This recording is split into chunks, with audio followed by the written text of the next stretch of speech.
Hey, it's Pastor Dan. I just wanted to record a few quick thoughts for you. This is probably going to be my last video for a while, likely, uh, as we're coming to the end of this period where we can't meet in person. Uh, I thought this is probably a good place to stop for now. I'm going to record a video every now and then. If you found this to be helpful to you, encouraging to you, let me know, and I'll try to invest a little more time in that. But if it really wasn't helpful, then just don't let me know, and I'll do these more on an infrequent basis, maybe about once a month. The youth group times have now come to an end, middle school and high school, and so that means that we're not going to be meeting regularly as a group. That doesn't mean that we're not going to be touching base with your teens. It just means that the regular big group times through Zoom have come to an end for the summer. We'll still be planning a couple events as we can, probably some things outside, some things where we can keep some distance. But in terms of our regular youth group time, that has come to an end with the end of the school year. If you have any questions, I'd love to talk to you.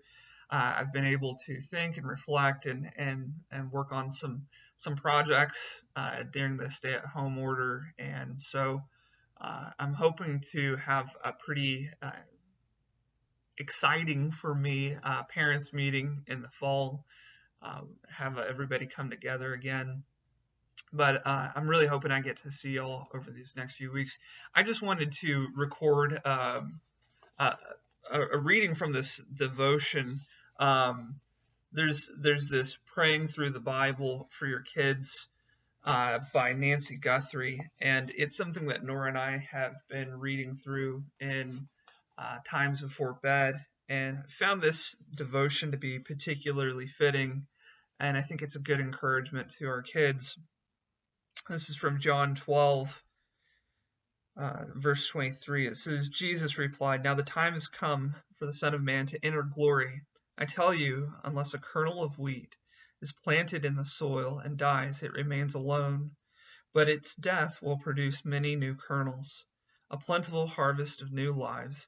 Those who love their life in this world will lose it.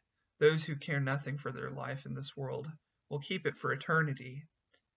When the world talks about dying young, it is cast as a tragedy, a promising life cut short.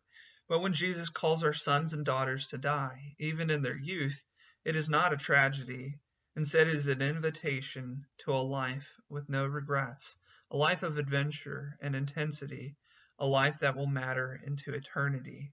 To die young is to determine at a young age that this life is not about pleasing ourselves, comforting ourselves, or enjoying ourselves.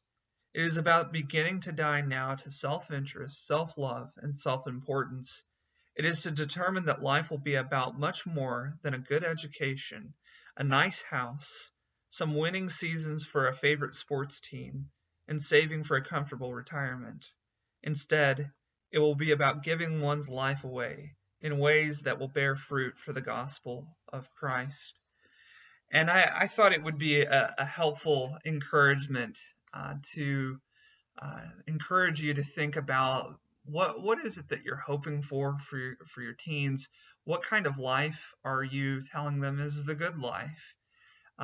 It is worth mentioning to them again and again and again, because the culture around them is going to tell them that entertainment and attaining the good life is something about ourselves and making ourselves look really good. Jesus tells us his kingdom is flipped, that those who desire to be high or make themselves low. And so I would just encourage you to point your kids to what it means to really live after Jesus and his kingdom. It means to die to self, even at a young age, that we might make much of him throughout our entire lives. And that's the big theme of our youth ministry, is we want to train up youth who love Christ, who die to self and to live to Jesus, for the rest of their lives. And so I hope this next year that will be even more clear in the discipleship and ministry that we do in the youth ministry. And I hope that as we move forward, that Christ would be our central theme. I hope to see you all soon. I love you. I pray for you all. And till we see again.